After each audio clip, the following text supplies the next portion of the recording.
같이 읽어보겠습니다. 시작. 막달라 마리아가 가서 제자들에게 내가 주를 보았다 하고 또 주께서 자기에게 이렇게 말씀하셨다 이르니라. 아멘. 한 번 더 인사하시죠. 예수님이 부활하셨습니다. 나도 부활합니다. 우리도 부활합니다. 할렐루야. 이렇게 끝나면 좋겠죠. 그런데 오늘 그거 한번 해보려고 합니다. 팔복을 해봅시다. 마태복음 5장 3절로 10절 다 아십니다. 천천히 하시면 됩니다. 팔복을 해보겠습니다. 자, 시작. 심령이 가난한 자는 복이 있나니 천국이 그들의 것이며 애통하는 자는 복이 있나니 그들이 위로를 받을 것이며 온유한 자는 복이 있나니 그들이 땅을 기업으로 받을 것이며 의에 줄이고 목마른 자는 복이 있나니 그들이 배부를 것이며 긍휼히 여기는 자는 복이 있나니 그들이 긍휼히 여김을 받을 것이며 마음이 청결한 자는 복이 있나니 그들이 하나님을 볼 것이며 화평케 하는 자는 복이 있나니 그들이 하나님의 아들이라 일컬음을 받을 것이며 의를 위하여 박해를 받은 자는 복이 있나니 천국이 그들의 것임이라. 아멘. 한번 옆에 분 한번 봐보십시다. 그러면서 이렇게 합시다. 우리 칭찬하며 삽시다. 축복하며 삽시다. 옆에 분 한번 보고 오늘 딱 보고 아따 옷을 잘 입고 오셨네요. 그런다든가 아니면 머리가 잘 마르셨네요. 오늘은 혈색이 좋네 하고 하나씩 칭찬해 보시기 바랍니다. 자, 시작. 전도사님 살이 좀 빠진 것 같아요. 네.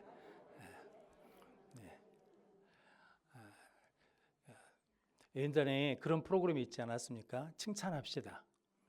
근데 그 프로가 그냥 TV 프로에서 하나 하는 거니까 별 문제가 없고 별 영향력도 없을 것 같잖아요. 그런데 칭찬합시다라는 프로그램을 통해서 사회학자들이 하는데 우리나라 사람들이 마음이 많이 넓어졌답니다. 왜냐하면 서로 칭찬한 것에 대해서 굉장히 어색해하고 그리고 칭찬은 체면이 안 서는 걸로 생각했는데 칭찬하는 프로그램을 통해서 사람들이 계속 칭찬 이어달리기를 것처럼 하니까 사람들의 마음이 많이 넓어지고 여러분들은 어떻게 합니까? 외국 사람이 나한테 와서 길을 물어본다. 그럼 어떻게 하겠습니까? 몰라 하면서 휙 가버릴 수 있잖아요. 그런데 그 프로그램 전과 후에 따라서 외국 사람들을 맞이하는 태도가 많이 달라졌다라고 하거든요. 그래서 이게 TV 프로그램 하나도 사회상에 뭘 줄 수 있다는 겁니까? 영향력을 줄 수 있다는 거죠. 그런데 예수님께서 우리에게 뭘 주셨냐면 팔복을 주셨거든요. 그 팔복의 말씀 우리가 살아간다 그러면 세상에 생명술로 보내는 교회가 될 줄로 믿습니다. 이제 부활절을 계기로 해서 우리가 부활절만 부활 말씀을 듣고 마는데 프랑카드도 여전히 걸어놨지 않았습니까? 교육자들이 정신머리가 없지 부활절이 끝났는데 왜 프랑카드를 아직까지 붙여놨다냐 그러는데 제가 붙여놓으라고 그랬습니다. 왜냐하면 부활주일만 부활을 생각한 게 아니라 주일도 말씀드린 것처럼 우리는 주일을 섬기는 것은 주님이 언제 부활하셨으니까 주일날 부활하셨으니까 그 부활의 신앙을 계속해서 유지해야 되거든요. 지켜내야 되거든요. 근데 우리는 언제부턴가 부활은 부활주일날 한 번 하면 끝나버리는 거예요. 성탄절도 성탄절 한 번 지나면 끝나버리는 걸로 생각하는데 그게 아니라 예수님이 여전히 우리 가운데 계시고 여전히 예수님이 우리의 죄를 위해서 죽으시고 부활하셨음을 선포하는 능력의 성도들로 그 믿음을 세워가는 우리 귀한 성도들 되시기를 바랍니다. 그래서 새벽에도 부활장인 고린도전서 15장을 보고 그리고 오늘 수요 저녁 예배도 요한복음 20장 19절 23절 말씀으로 부활하신 예수님의 설교라는 말씀으로 함께 은혜를 나누겠습니다. 먼저 주여 말씀하옵소서 같이 하겠습니다. 주여 말씀하옵소서 주의 종이 듣겠나이다. 아멘. 주의 음성이 들리는 복된 시간이 되시기를 바랍니다. 예수님이 부활하시고 난 다음에 첫 번째 하신 말씀이 있습니다. 너희에게 평강이 있을지어다 라고 말씀하거든요. 오늘 19절 말씀 같이 읽겠습니다. 이날 곧 안식 후 첫날 저녁 때에 제자들이 유대인들을 두려워하여 모인 곳의 문들을 닫았더니 예수께서 오사 가운데 서서 이르시되 너희에게 평강이 있을지어다. 아멘. 예수님이 평강이 있을지어다라는 말씀을 처음 여기서만 말씀하신 게 아닙니다. 요한복음 14장 27절 말씀 같이 읽겠습니다. 평안을 너희에게 끼치노니 곧 나의 평안을 너희에게 주노라. 내가 너희에게 주는 것은 세상이 주는 것과 같지 아니하니라. 너희는 마음에 근심하지도 말고 두려워하지도 말라. 아멘. 내가 너에게 평안을 끼친다라고 말씀하셨거든요. 요한복음 16장 33절 말씀 같이 읽겠습니다. 이것을 너희에게 이르는 것은 너희로 내 안에서 평안을 누리게 하려 함이라. 세상에서는 너희가 환난을 당하나 담대하라. 내가 세상을 이기었노라. 아멘. 이렇게 평안할지어다, 평안하기를 원하노라 라고 하신 예수님이 부활하시고 난 다음에 막달라 마리아에게 또 제자들에게 첫 번째 하신 말씀이 평안이 있을지어다 라고 말씀하셨거든요. 그 이유는 뭐 때문이냐면 예수님이 무엇을 이기셨기 때문이냐면 죄와 사망의 권세를 이기시고 부활하셨기 때문에 이제는 내가 주는 평안을 너희가 누릴 수 있다라고 말씀하거든요. 마귀는 끊임없이 우리를 속이고 있거든요. 뭐냐면 죽지 않는다라고 말합니다. 창세기 2장 4절 말씀에 보면 뱀이 여자에게 말하거든. 그 선악과를 먹어도 뭐하지 않는다는 겁니까? 죽지 않는다. 그래서 우리는 죽는다는 걸 잊어버리고 살거든요. 그런데 우리는 반드시 뭐 한다는 겁니까? 죽는다라는 거거든요. 그리고 마귀가 속이는 게 두 번째 있는데 죽음이 끝이라고 생각하게 만듭니다. 그런데 죽음이 끝이 아닙니다. 히브리서 9장 27절 말씀 같이 읽겠습니다. 한 번 죽는 것은 사람에게 정해진 것이요 그 후에는 심판이 있으리니. 아멘. 한 번 죽는 것은 사람에게 정해져 있습니다. 그러니까 죽지 않는 것이 아니라 뭐 한다는 겁니까? 죽는다라고 말씀하시고 죽음으로 끝난다는 것이 아니라 죽음 위에 뭐가 있다는 겁니까? 심판이 있다라는 거죠. 부활도 두 가지 부활이 있다는 거죠.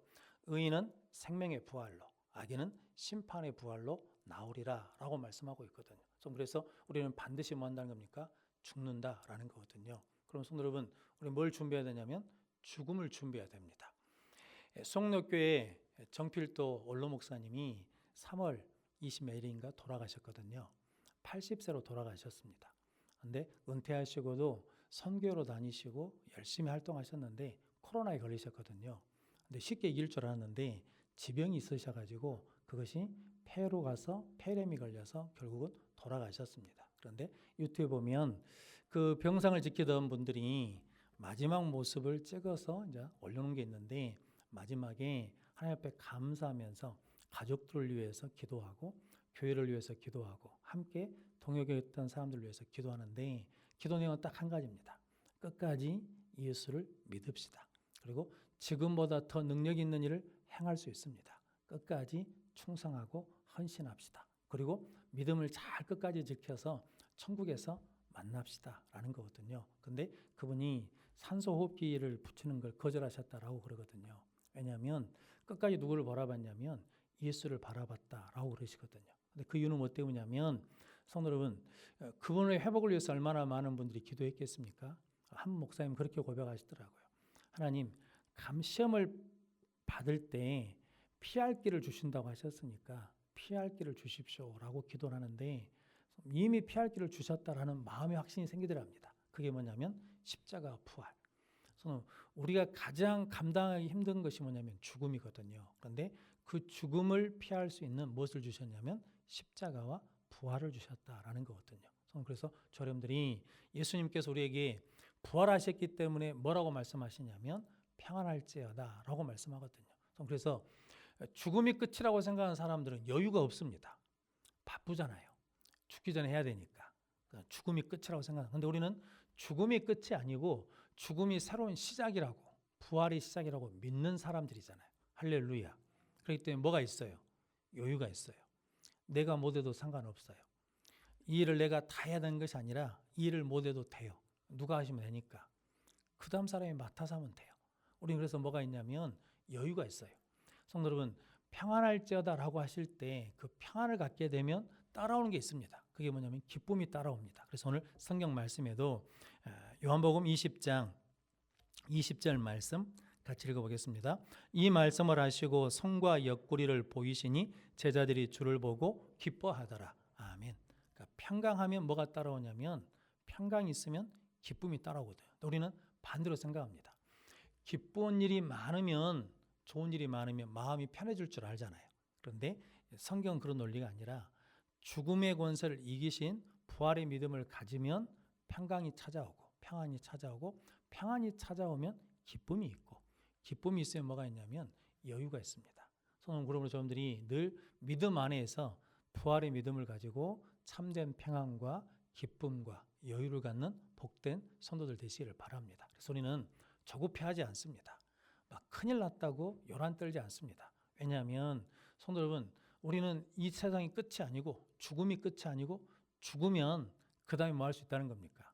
천국에 가서 영생을 누리는 사람이거든요. 그러니까 여러분들은 좀 더 여유 있는 믿음의 삶을 살아가는 성도들이 되시기를 바랍니다. 왜냐하면 우리는 이 땅이 끝이 아니고 죽음 이후에 뭐가 있으니까 부활의 은혜 가운데 영생이 있기 때문이거든요. 그래서 어떤 목사님이 계속 가끔 그런 말씀을 하시더라고요. 저녁에 자가지고 아침에 눈 뜨면 새벽 예배 나오고 그리고 저녁에 자고 죽으면 누구 앞에 설 거니까 예수 앞에 서면 천국이니까 걱정하지 말라고 그러시거든요. 성도님들이 그 믿음으로 평안을 누리는 성도들 되시기를 바랍니다.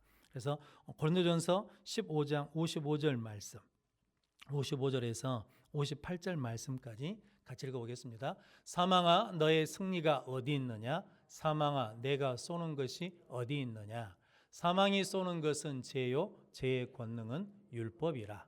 우리 주 예수 그리스도로 말미암아 우리에게 승리를 주시는 하나님께 감사하노니 그러므로 내 사랑하는 형제들아 견실하며 흔들리지 말고 항상 주의 일에 더욱 힘쓰는 자들이 되라.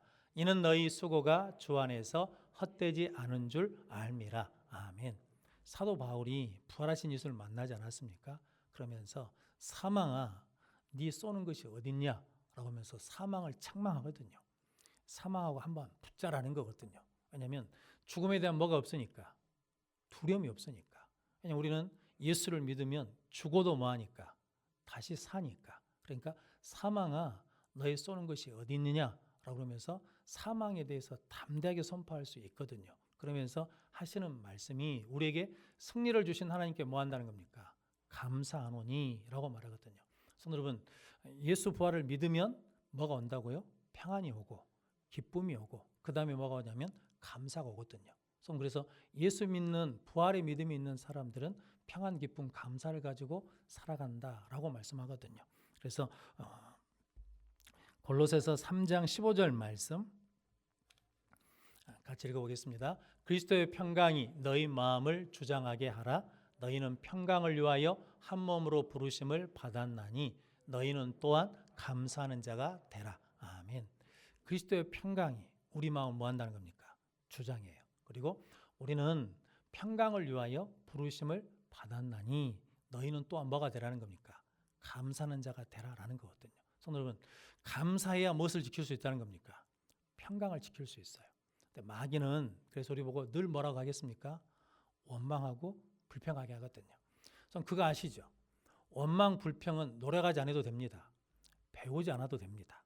그냥 나옵니다. 이게 제 결과물이기 때문에 그냥 아무 노력하지 않아도 그냥 툭 치면 원망하고 불평 그냥 나옵니다. 근데 감사는 그냥 나오지 않습니다. 감사는 믿음이 있어야 됩니다. 감사는 은혜가 있어야 됩니다. 그래야 뭐 할 수 있냐면 감사할 수 있거든요. 그래서 감사는 자동으로 되지 않습니다. 계속해서 끊임없이 해야 됩니다. 어제 감사한 사람도 오늘 뭐 할 수 있냐면 불평할 수 있고 원망할 수 있습니다.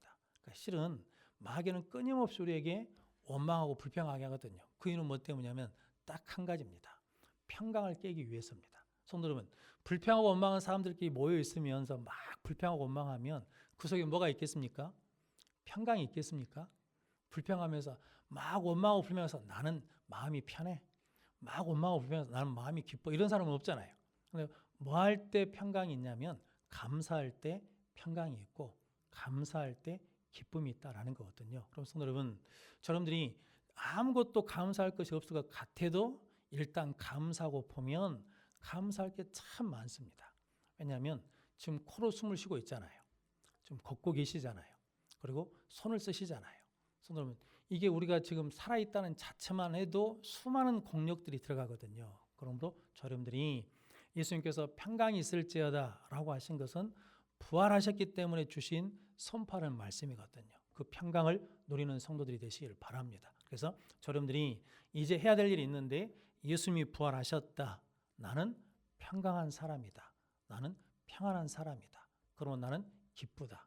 그러므로 나는 감사하다라고 고백하는 믿음의 성도들이 되시기를 바랍니다.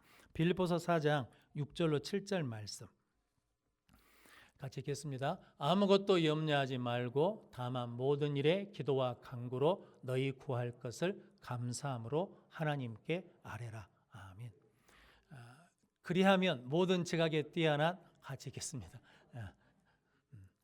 제가 착각했어요. 위에 고린도서 3장 17절까지 읽은 거 끊어버렸거든요. 다시 빌립보서 4장 6절로 7절 말씀 같이 읽겠습니다. 아무것도 염려하지 말고 다만 모든 일에 기도와 간구로 너희 구할 것을 감사함으로 하나님께 아뢰라. 그리하면 모든 지각에 뛰어난 하나님의 평강이 그리스도 예수 안에서 너희 마음과 생각을 지키시리라. 아멘. 기도하시잖아요. 그런데 마음과 생각에 평안이 없어요. 그 이유는 뭐 때문이냐면 뭐가 빠져버리면 감사가 빠지면 그러니까 너희 구할 것을 무엇으로 아뢰라는 겁니까? 감사로 아뢰라는 거죠. 그러면 모든 지각에 뛰어난 그리스도의 평강이 너희 마음과 생각을 뭐 해주실 거라는 거예요? 지켜주실 거라는 거거든요. 그래서 평강이 없으면 무엇을 지키지 못해요? 내 마음과 내 생각을 지키지 못해요. 그런데 그 평강을 잃게 하는 것이 있는데 하나님이 주신 도구가 있는데 하나님께 뭐 하는 겁니까? 감사하면 그리스도의 평강이 너희 마음과 생각을 주장하리라 라고 말씀하거든요. 그래서 기도할 때 끊임없이 감사하셔야 됩니다. 하나님 감사합니다. 감사합니다 하면 하나님께서 평강을 주셔서 우리 마음과 생각을 지켜주실 줄로 믿습니다. 그 은혜를 주시기 위해서 예수님께서 부활하셔서 너희에게 평강이 있을지어다 라고 말씀하거든요. 그래서 그 평강 잃어버리시면 안 됩니다. 그러니까 교회는 무슨 일이 있어도 뭐 해야 돼요? 평안해야 돼요. 담임 목사의 가장 큰 직무는 저는 그거라고 생각합니다. 교회를 평안케 하는 겁니다. 장로님들의 가장 큰 책무가 뭔지 아십니까? 교회를 평안케 하시는 겁니다. 권사님들의 가장 큰 책무가 뭔지 아십니까? 교회를 평안케 하시는 것입니다. 왜냐하면 예수님이 뭐라고 하셨으니까 평안할지어다 라고 말씀하셨으니까. 그럼 성도 여러분, 성도들이 세상에서 참 힘들고 어렵잖아요. 그런데 교회 와서까지 힘들어 버리면 안 되잖아요. 교회 와서까지 긴장하면 안 되잖아요. 교회 와서 뭐 하셔야 돼요? 평안해야죠. 좀 여유가 있어야죠. 교회 와서 내가 좀 실수해도 뭐 해줄 수 있어요? 성도들이 받아줄 수 있어. 목사님이 이해해 줄 수 있어. 자, 이 설교를 준비하면서 좀 마음 아픈 일이 하나 생겼어요. 뭐냐면 예전에 미자립교회 시교회에서 목회할 때 이게 할머니 할아버지한테 크는 애들이 있었거든요. 근데 얘네들이 꼭 교회 와서 뭘 가져가요. 훔쳐가. 근데 그런 애들이 꼭 있거든요. 그래서 야단을 치면서 같이 했던 한 애를 야단쳤거든요. 그런데 걔가 교회를 안 나와요. 그래서 제가 찾아갔죠. 신방 가서 계속 말했거든요. 그런데 걔 말에 충격을 먹었습니다. 뭐라고 하는지 아십니까? 목사님은 그래도 봐줄 줄 알았대요. 내가 잘못한 건 알아. 내가 잘못한 짓은 안다고요. 그런데 목사님은 그래도 받아줄 줄 알았대요. 목사님은 그래도 용납해 줄 줄 알았대요.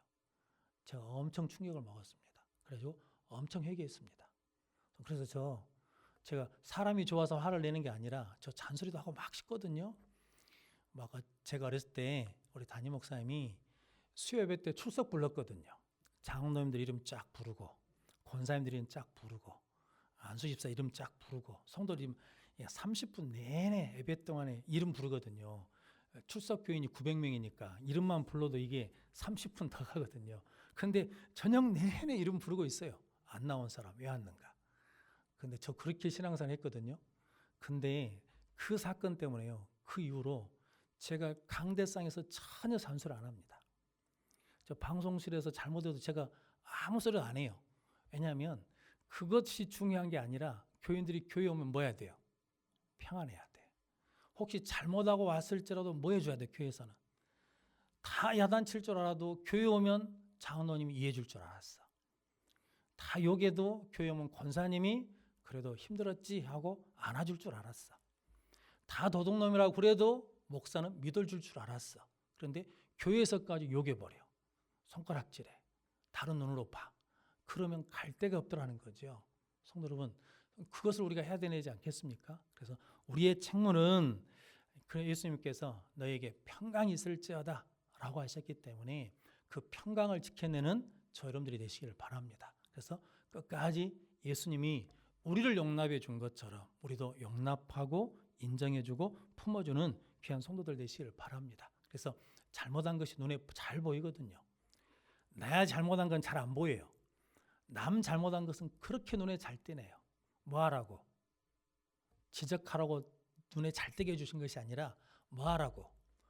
좀 품어주라고, 좀 안아주라고, 좀 수고했다고 위로해주라고 보여주는 거. 근데 우리는 잘못한 걸 딱 보면 뭐라고 합니까?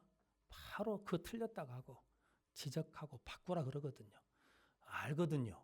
근데 그게 바꿔져요, 안 바꿔져요? 잘 안 바꿔지더라고요. 그러니까 우리는 해야 될 일은 뭐예요?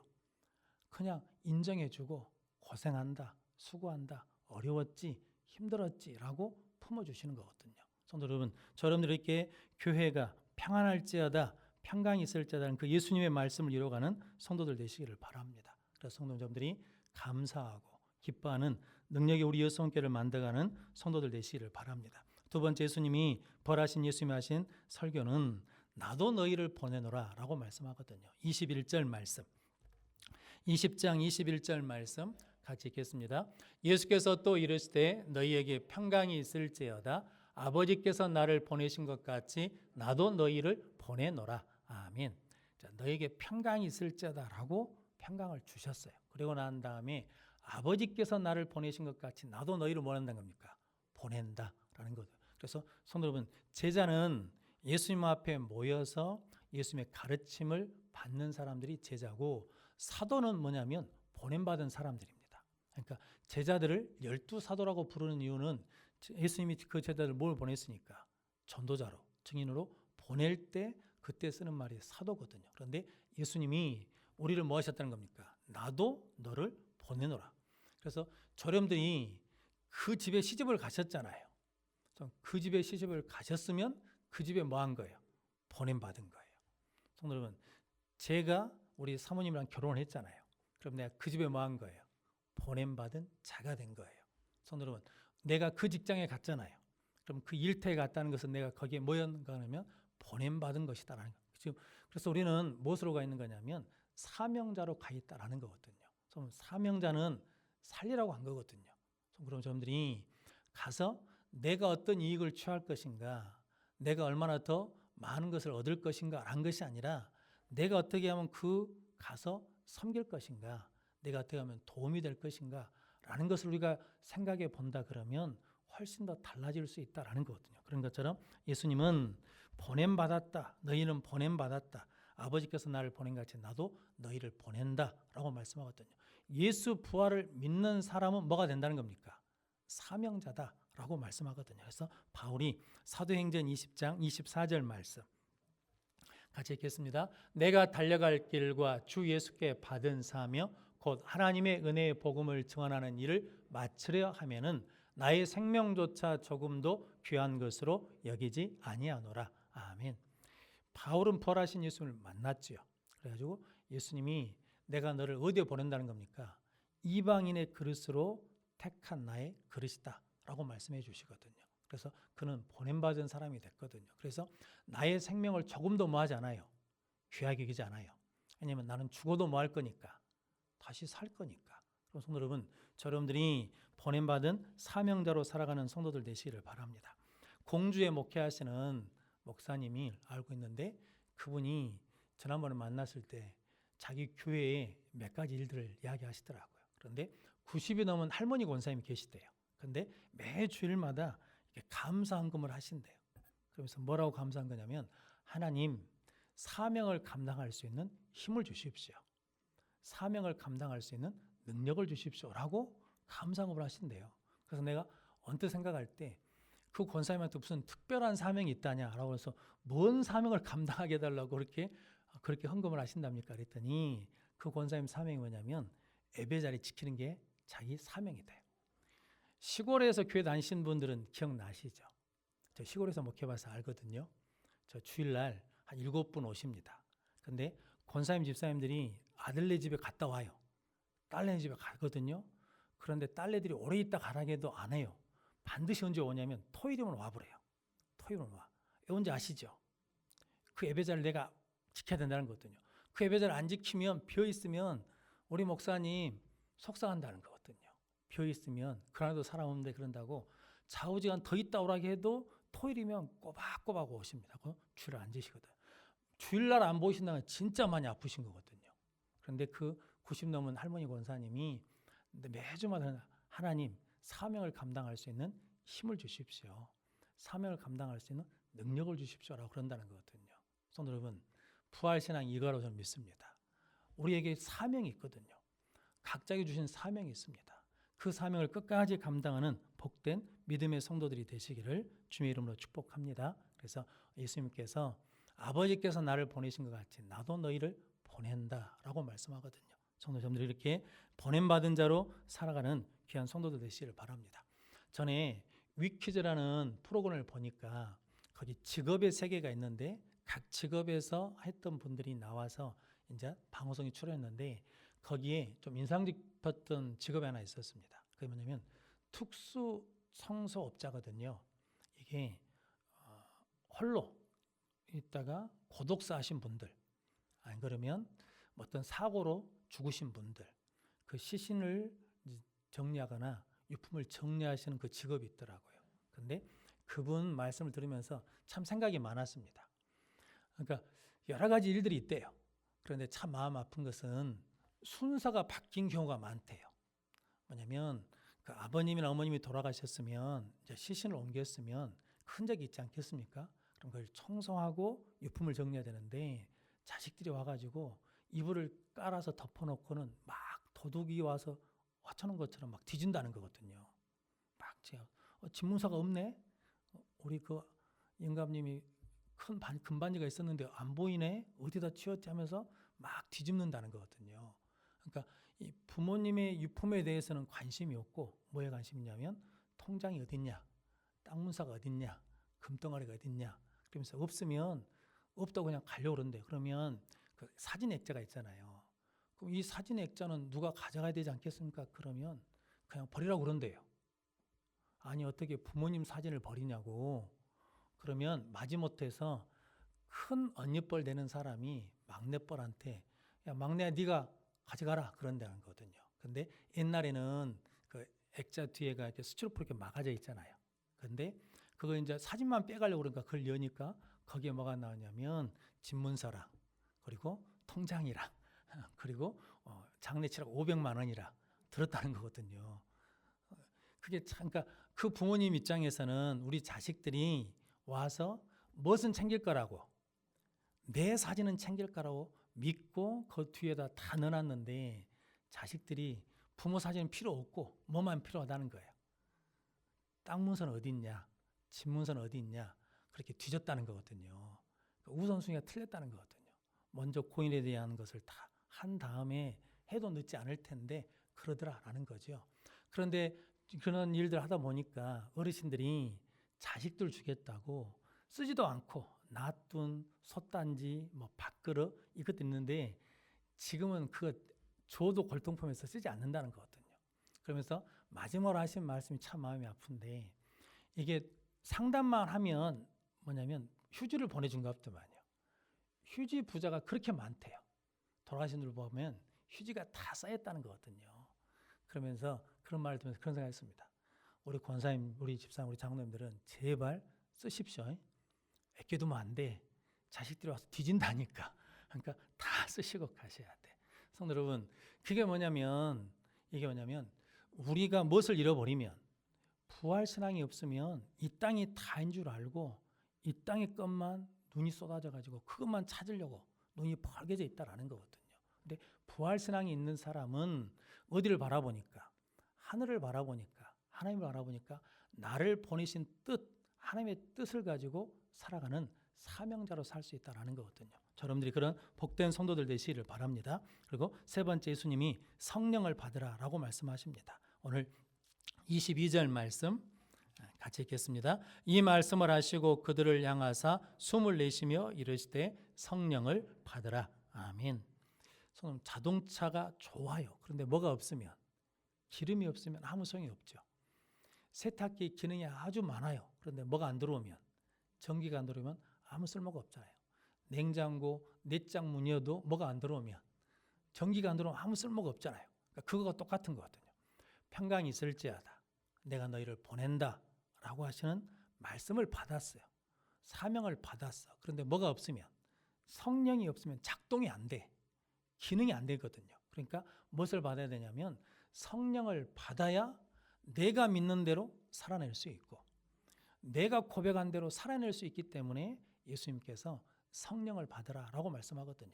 왜냐하면 우리는 영적인 존재잖아요. 하나님이 사람을 흙으로 지으시고 그 코에 뭘 불어넣었으니까 생기를 불어넣어서 생명이 되었거든요. 그러니까 영이 죽어버리면 육이 아무리 건강해도 하나님이 주신 기능을 대로 살 수 없다라는 거거든요. 그래서 에스겔서 37장 8절 말씀 같이 읽겠습니다. 내가 또 보니 그 뼈에 힘줄이 생기고 살이 오르며 그 위에 가죽이 덮이나 그 속에 생기는 없더라. 아멘. 마른 뼈들이 있는데 하나님의 말씀이 증거되니까 뼈에 뭐가 생겼어요? 힘줄이 생겨요. 살이 올라요. 그 위에 가죽이 덮였어요. 그러니까 사람 모양은 된 거잖아요. 근데 뭐가 없어? 생기가 없어. 그러니까 뭐가 없어요? 기동하지 않아. 능력이 없다는 거죠. 그래서 에스겔서 37장 10절 말씀 같이 읽겠습니다. 이에 내가 그 명령대로 대언하였더니 생기가 그들에게 들어가매 그들이 곧 살아나서 일어나 서는데 극히 큰 군대더라. 아멘. 생기가 없을 때는 그냥 있는 존재거든요. 그런데 생기가 들어가니까 뭐가 됐어요? 일어나 서는데 큰 군대가 되었다라는 거거든요. 마찬가지죠. 교회도 마찬가지죠. 교회가 아무리 건물이 좋고 아무리 사람이 많이 모여도 그 속에 뭐가 없으면, 생기가 없으면, 성령이 없으면 그냥 건물로 있는 거예요. 그냥 그 수로 있는 거죠. 그런데 그 안에 뭐가 들어오면, 생기가 들어오면, 성령이 들어오면 하나님의 나라를 위해서 싸울 수 있는 큰 군대가 된다라고 말씀하거든요. 그래서 성도 여러분, 문제 때문에 넘어진 게 아닙니다. 그 문제를 이길 수 있는 뭐가 없으니까, 능력이 없으니까, 힘이 없으니까. 그럼 성도 여러분, 우리는 늘 그렇게 기도하지 않습니까? 하나님, 이거 해결해 주십시오. 이거 해결해 주십시오. 저거 해결해 주십시오. 라고 하는데 하나님, 그것을 해결할 수 있는 무엇을 달라고? 능력을 주십시오.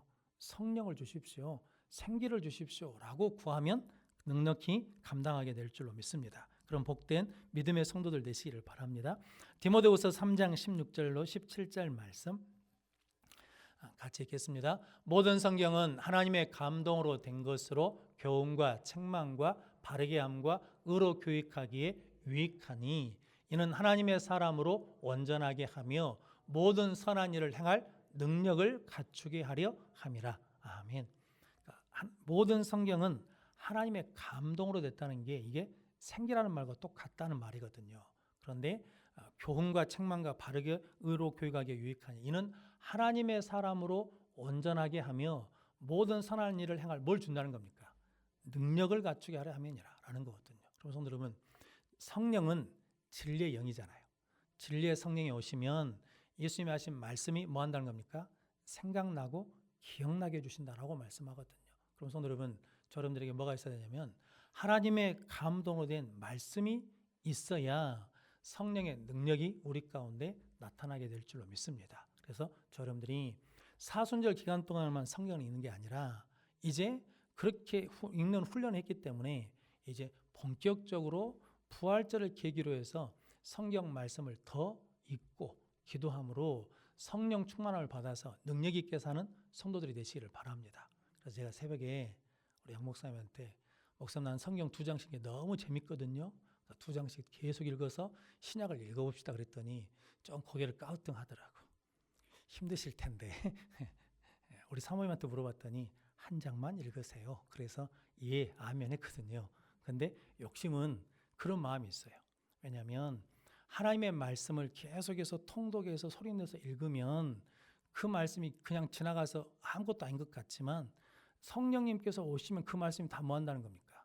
생각나고 기억나서 선한 일을 행할 능력을 갖게 한다라는 거거든요. 성도님들이 그렇게 성령을 받는 성도들 되시기를 바랍니다. 그래서 예수님이 부활하시고 난 다음에 너희에게 평강이 있을지어다. 내가 너희를 보내노라. 성령을 받으라. 이렇게 말씀해 주셨습니다. 이 말씀을 붙들고 여러분들이 기도하면서 성령 충만함을 받아서 그것을 이뤄내는 우리 모든 성도들 되시기를 바랍니다. 그래서 우리 여성께 자랑할 것이 있어야 돼요. 뭐 자랑하시렵니까? 뭐 자랑하실 거예요? 저는 이렇게 말씀드렸거든요. 여수에서 하나님을 가장 사랑하는 교회가 어디냐? 여수 성원교회예요. 가장 여수에서 기뻐하는 교회가 어디냐? 여수 성원교회예요. 여수에서 가장 평안한 교회가 어디냐? 여수 성원교회예요. 할렐루야도 안 하고 아멘도 안 하고 뭐 그런 일이 있겠어? 그러는데 성도 여러분, 누군가 이 꿈을 가지고 기도하면서 여수에서 가장 사랑하는 교회, 하나님 사랑하는 교회가 어디냐라고 할 때 하나님이 야 여수 성교회 가봐. 여수에서 가장 기뻐하는 교회가 어디냐? 여수 성교회 가봐. 가장 평안한 교회가 어디냐? 여수 성교회 가봐. 라고 하시는 은혜를 저와 여러분들이 누릴 수 있도록 그 일을 이루시기를 바랍니다. 그러면 성도 여러분, 하나님 보내주십니다. 저는 담임 목사니까 새가족들이 오잖아요. 그럼 가끔 그렇게 기도해 봅니다. 하나님, 뭐 때문에 보내주셨대요? 뭐 때문에? 좀 이게 전도한다고 오는 게 아닙니다. 좀 이게 다 경험들이 있으시잖아요. 교회 가자고 해서 우리 교회로 오는 게 아니에요. 손을 교회 가자고 내가 전도해 놨는데 소망교로 가는 사람도 있어요. 내가 열심히 전도해 놨는데 성교 중앙교로 가는 경우도 있어. 근데 희한한 건 성교 중앙교에서 열심히 기도했는데 서원교로 와버려. 그런 경우. 근데 도대체 왜 그러냐는 거죠. 왜 그러냐? 왜 하나님이 그 사람을 우리 교회에 보내주셨냐라는 거죠. 그러면 이유가 있어야 되잖아요. 하나님 앞에 하나님 그 사람을 보내신 이유가 뭡니까 할 때 그 이유를 우리가 알아야 되는데 특별한 이유가 없어. 우리가 솔직히 말하면 우리가 하나님을 제일로 사랑하십니까? 우리가 제일로 기뻐하십니까? 제일로 평안합니까? 그런데 도대체 하나님이 왜 우리 교회 새가족을 보내주시느냐? 니들 그런 교회 만들면 내가 더 보내줄게 라고 하면서 하시는 말씀으로 듣는다 그러면 이제 앞으로 우리 교회가 나가야 될 방향은 평강이 있을지어다. 내가 너를 보낸다. 성령을 받으라. 이 말씀을 이뤄내는 우리 모든 성도들이 되시기를 주님의 이름으로 축원합니다. 먼저 강구 하나 말씀드리고 기도하겠습니다. 코로나로 말미암아서 교회에서 행사를 자제하자는 차원에서 당회에서 기관과 부서 행사 특별히 밖으로 나가는 것에서 자제하자라고